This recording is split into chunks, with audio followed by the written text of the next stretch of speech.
Assalamualaikum warahmatullahi wabarakatuh. Perkenalkan, nama saya Haidan Ahsan dengan NIM 2005438. Pada kesempatan kali ini saya akan membahas tentang Kemaharajaan Majapahit. Kemaharajaan Majapahit adalah sebuah kerajaan yang berpusat di Jawa Timur yang pernah berdiri sekitar tahun 1293 hingga 1527 Masehi. Berdirinya Kerajaan Majapahit dimulai setelah Singasari runtuh dan Kertanegara gugur akibat dari serangan Raja Kediri, membuat semua kerabat Kertanegara pergi melarikan diri, termasuk pula Raden Wijaya yang merupakan keponakan Kertanegara. Raden Wijaya kemudian melarikan diri ke Madura, meminta bantuan kepada Jaya Katuang. Jaya Katuang adalah raja bawahan di Kadiri yang pernah memberontak terhadap Kertanegara di Singasari.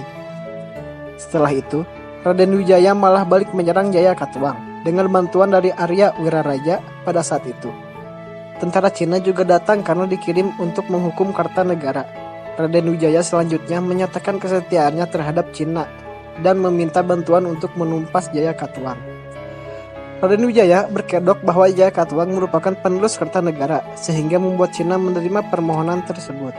Setelah Jaya Katuang menyerah dari pasukan Cina, Raden Wijaya mengambil alih dan menumpas ribuan tentara Cina dengan kekuatan yang telah dikumpulkannya. Kemudian dimulailah sejarah Kerajaan Majapahit yang didirikan oleh Raden Wijaya pada tahun 1293 Masehi, yang mana berikutnya Raden Wijaya mendapat gelar Kertajasa. Kerajaan Majapahit ini dibangun di atas hutan terik, yaitu di sekitar tepi Sungai Berantas. Pemilihan tersebut karena Sungai Berantas merupakan akses keluar masuk wilayah utama kerajaan di Jawa Timur. Majapahit memiliki sistem kekuasaan, yaitu diplomatik, yang cukup baik dengan kerajaan-kerajaan di luar kekuasaannya. Ada dua konsep yang diterapkan Kerajaan Majapahit dalam mengelola negara, yakni negara sahabat dan negara jajahan. Di Majapahit, basis kekuasaan sebagian besar ada di tangan birokrasi sekuler. Padahal, para pendeta dari berbagai aliran dimasukkan birokrasi kerajaan. Lalu, otoritas politik berada di tangan raja, karena raja dianggap penjelmaan dewa. Berikut adalah nama raja-raja yang pernah memerintah di Kemaharajaan Majapahit. Yang pertama ada Raden Wijaya atau Kertajasa Jayawardana yang memerintah pada tahun 1893 sampai 1309 Masehi.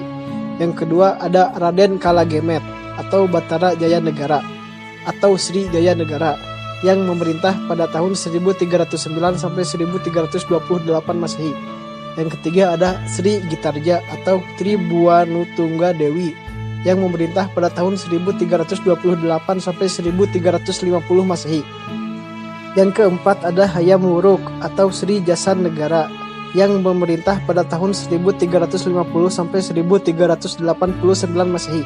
Yang kelima ada Raden Gagak Sali atau Aji Wikramawardana yang memerintah pada tahun 1389 sampai 1429 Masehi.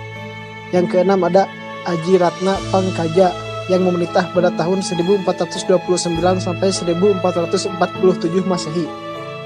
Yang ketujuh Kertawijaya atau Brawijaya I yang memerintah mulai tahun 1448 sampai 1451 Masehi. Yang kedelapan ada Dyah Surya Wikrana Giricawardana atau Girindrawardana atau Brawijaya III yang memerintah pada tahun 1456 sampai 1466 Masehi. Yang kesembilan ada Dyah Suprabawa Singhawikramawarddana atau Brawijaya IV yang memerintah pada tahun 1466 sampai 1468 Masehi atau sampai 1474 Masehi. Yang ke-10 Kertabumi atau Brawijaya V yang memerintah mulai tahun 1468 sampai 1478 Masehi. Yang ke-11 ada Brawijaya VI yang memerintah mulai tahun 1478 sampai 1489 atau 1519 Masehi. Yang ke-12 ada Patih Udara atau Brawijaya VII yang memerintah mulai tahun 1489 sampai 1527 Masehi. Selanjutnya ada keturunan dari raja pertama Majapahit, yaitu Raden Wijaya. Sebelum Majapahit didirikan, Raden Wijaya menikah dengan Parameswari Tribuwana dan memiliki seorang putra yang bernama Jaya Negara. Nah, setelah Majapahit didirikan, Raden Wijaya kembali menikah dengan seorang perempuan yang bernama Gayatri dan memiliki putra bernama Tribuwana Tunggadewi. Tribuwana Tunggadewi kemudian menikah dengan Sri Kertawardhana dan memiliki putra yaitu Hayam Wuruk.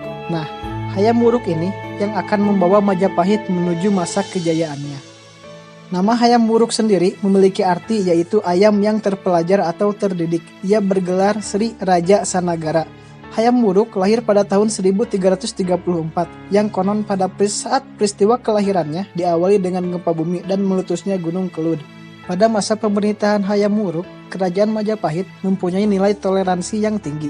Apabila raja tidak memberikan toleransi kepada keyakinan, kebudayaan bangsa lain, pasti orang yang berbeda agama, budaya, dan bangsa tidak akan tinggal di sekitar pusat kerajaan Majapahit. Bahkan, semboyan Bhinneka Tunggal Ika yang menjadi semboyan Indonesia ternyata berasal dari kerajaan Majapahit, tepatnya dari Kakawin Sutasoma, karangan Empu Tantular. Tentunya, kejayaan ini tidak didapat begitu saja. Hayam Wuruk berusaha keras untuk meningkatkan kemakmuran rakyat yang dicintainya.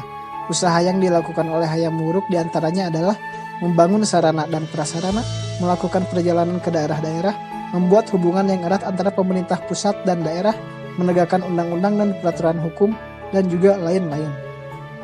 Selain Raja Hayam Wuruk yang sangat hebat, masa kejayaan Majapahit juga dipengaruhi oleh seorang patih Amungkubumi, yaitu Gajah Mada, yang cukup tenar dengan sumpah palapanya.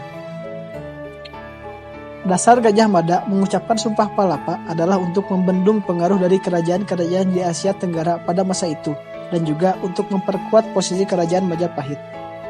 Gajah Mada mengucapkan sumpah di pertemuan lengkap para pejabat tinggi Majapahit, tepatnya di Balairung, tanpa dihadiri Ratu Tribuwana Tunggadewi. Seperti yang ditafsirkan dalam kitab para raton, Gajah Mada tampil berdiri sambil memegang senjatanya, namun masih diperdebatkan apakah keris atau gada.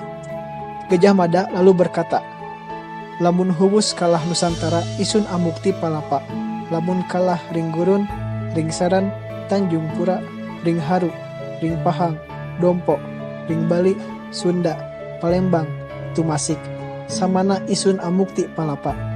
Sumpah Gajah Mada memiliki makna atau dapat ditafsirkan sebagai berikut. Saya baru akan berhenti berpuasa makan palapa jikalau seluruh Nusantara bertakluk di bawah kekuasaan negara. Nah, realisasi dari sumpah palapa mencapai keberhasilan pada masa pemerintahan Hayam Wuruk.